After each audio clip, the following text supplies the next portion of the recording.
Al-Qadir case, नैब, नवाज, मलिक रियाज चोर, cipher case general Bajwa के लिए फंदा, बाबर आजम के खिलाफ शाहिद आफरीदी की बड़ी साजिश पकड़ी गई। बिस्मिल्लाहिर्रहमानिर्रहीम, अस्सलाम वालेकुम। मैं हूं बुशरा सदीकी और आप देख रहे हैं मेरा यूट्यूब और फेसबुक चैनल।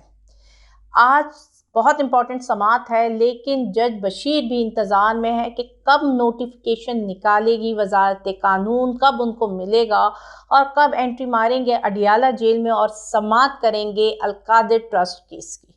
अब अलकादिर ट्रस्ट केस में इतना इम्पोर्टेंट क्या है, ऐसे क्या आप समझ लें कि राज है जिसको जेल में जाकर ही जिसका ट्रायल मुमकिन हो सकता है, ऐसी क्या खुफिया चीज़ें उसमें मौजूद हैं जिसके लिए ओपन ट्रायल नहीं हो रहा, जबकि नैब और बाकी लोग ये दावा करते हैं कि बड़ा ओपन एंड शट केसेस हैं ये सारे, इसमें तो समात होगी, दलाइल दिए जाएंगे और फैसला इमरान खान के खिलाफ आ जाएगा। अब मेरा सवाल ये है कि किस बेसिस पे नैब कहता है कि जी फैसला इमरान खान के खिलाफ आएगा या नैब गिरफ्तारी डाल रहा है? क्यों? ये वही नैब है ना जब 190 मिलियन पाउंड आए थे सुप्रीम कोर्ट के अकाउंट में, तो नैब ने इसको अपनी अचीवमेंट कहा था, अपनी कलेक्शन कहा था कि क्या रिकवरी डाली है, कितनी रिकवरी पाकिस्तान में पहली दफ़ा नैब ने इतनी सारी अमाउंट रिकवर की है। तो आज ऐसा क्या हो गया कि नैब ने जिसकी अचीवमेंट का क्रेडिट ले रहा था आज उसी चीज़ को लेकर डिसओन कर रहा है, इल्ज़ामात लगा रहा है, बता रहा है कि ये मनी लॉन्ड्रिंग की है, इससे किसी और ने फ़ायदा उठाया है। अगर हम केस के पीछे जाते हैं, अगर केस को हम स्टडी करते हैं तो हमारे सामने एक चीज़ निकल कर आती है। फ्लैट किसके थे? नवाज शरीफ के बेटे के। ख़रीदा किसने? मलिक रियाज के बेटों ने। उसके बाद जी कहा गया कि ये इलीगल मनी से या मनी लॉन्ड्रिंग की मनी से, तो उसने कहा ठीक है कि वहाँ पे केसेस चलेंगे और हमें इतनी एफर्ट करनी पड़ेगी, और ये बात बताई जाती है कि अगर वहाँ पे जितने भी केसेस इस लिहाज से चलते हैं लंदन की जेल में, जिसमें कहा जाता है कि आपके मुल्क में जो पैसा आया है वो मनी लॉन्ड्रिंग का है, तो ये कभी भी साबित नहीं हुआ। तो अगर एक बंदा कह रहा है कि मैं ये वापस आपके मुल्क में भेज देता हूँ, तो वो ज़रा आसान तरीका था। ये केस का लबो लबाब था। अब केस बड़ा सीधा सा था, सुलझा हुआ था, लेकिन करने की क्या कोशिश की जा रही है कि उसको उलझाया जा रहा है, सिरा नहीं पकड़ा जा। अगर सिरा पकड़ते हैं तो फिर नैब, नवाज शरीफ और मलिक रियाज इसमें चोर साबित होते हैं। और दूसरी तरफ आप ये देख लें कि क्या नवाज शरीफ पर हाथ डाला जाएगा? क्या मलिक रियाज को अभी तक कॉल की गई है? उसके बेटे को कोई नोटिस जारी दिए गए?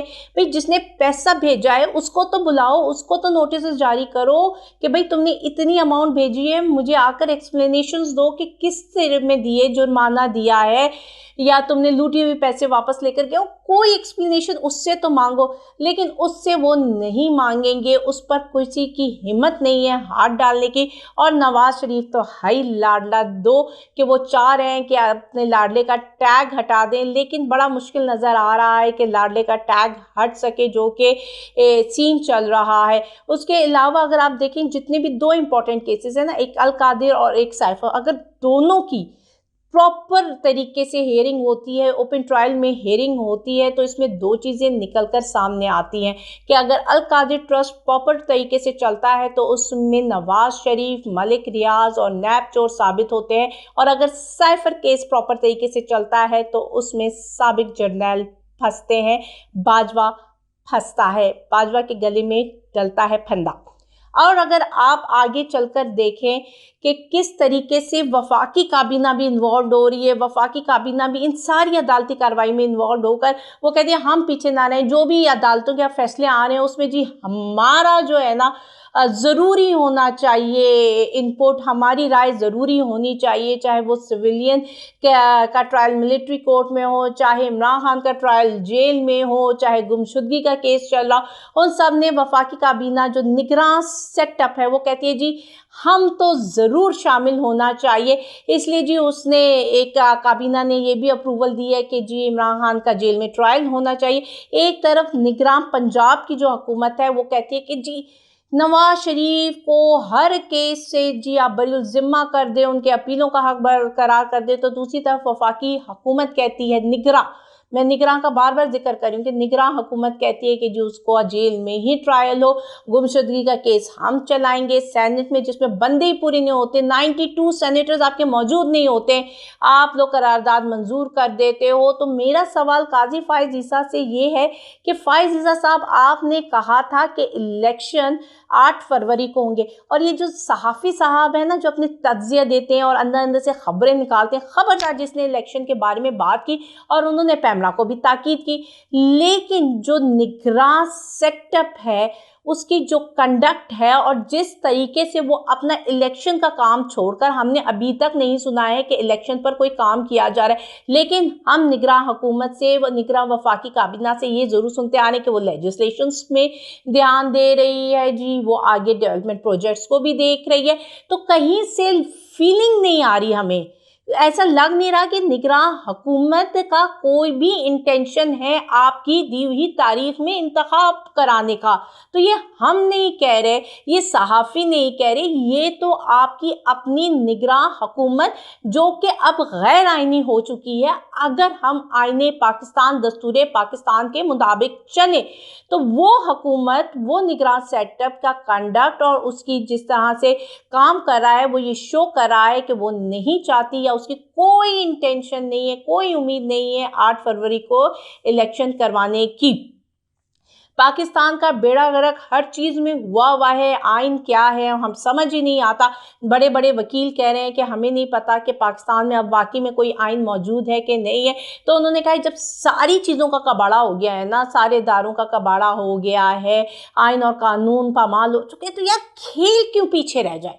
तो क्यों ना हम खेल का भी कबाड़ा करें। और शाहिद आफरीदी ने इसका बेड़ा उठा लिया है, और शाहिद आफरीदी ने जी बाबर आजम के खिलाफ रची है एक गंदी और बड़ी साजिश। ये जो आप एजेंडा देख रहे हैं ना, जिस तरह बाबर आजम के खिलाफ आप देख रहे हैं कि हर जगह से आवाज़ें उठ रही हैं कि बड़ा ही बेकार कप्तान था, 4 साल उसने कुछ डिलीवर नहीं किया। और फिर जी शाहिद आफरीदी साहब बड़े बड़े क्रिकेटर्स, साबका क्रिकेटर्स के साथ बैठकर प्रेस कॉन्फ्रेंसेस कर रहे हैं और सोशल मीडिया में एक वॉर लगा दी उन्होंने बाबर आजम के खिलाफ। ये सब सोची समझी साजिश है। और साजिश भी क्या, सिर्फ अपने मफादात के लिए कि मेरा बंदा आगे आ जाए, मेरी वाह हो जाए, मैनेजमेंट मेरे हाथों में आ जाए। पहले हमने कहा था कि जब वो मैचेस हार रहे थे वर्ल्ड कप के, तो मैंने ये कहा था कि एक बंदी की गलती नहीं है, ये पूरी टीम आप देख लें, पूरी मैनेजमेंट की गलती है, ये पूरे बोर्ड इसमें इन्वॉल्व है। कहीं कोई भी प्लानिंग नज़र नहीं आती। और ये प्लानिंग सिर्फ खेल के मैदान में नहीं, ये शुरू होती है आपके मैनेजमेंट की, आपकी बोर्ड से, आपके चेयरमैन से। कहीं पर कोई मैनेजमेंट नज़र नहीं आ रही। आप एक बंदे को ब्लेम कर रहे हो, आप उसको ग्राउंड नहीं देते हो। माना कि कप्तान बहुत इंपॉर्टेंट होता है, लेकिन साथ में अगर मैनेजमेंट और अपने खिलाड़ियों को ही कह दे कॉपरेट ना करे। आपने एक साजिश के तहत, वो जो एक लगाव होता था क्रिकेट से, पाकिस्तान का एक लगाव है, एक इमोशन, जज्बाती ताल्लुक है। जब क्रिकेट आता है ना, सारा कुछ भूल भाल कर हम टीवी के स्क्रीन में बैठ जाते हैं। माओं को बच्चे भी याद नहीं रहते, यार रो मत, अभी देखो उसकी बैटिंग आ रही।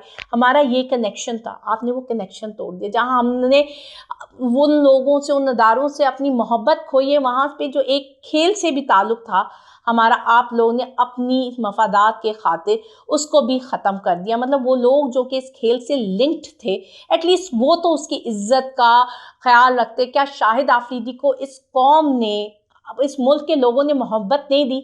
उस मोहब्बत का ही लिहाज रख लेते कि आपने पैसे नहीं कमाए, आपने पैसे भी कमाए, आपने इज्जत भी कमाई, और आज चंद मफादात के खातिर आपने अपना नाम, बाबर आजम को तो जो गंदा करना है आपने कर ही दिया है। लेकिन आप याद रखिएगा कि तारीख में, खेलों के मैदान में आपको भी अब अच्छे तरीके से याद नहीं किया जाएगा। अल्लाह हाफिज़।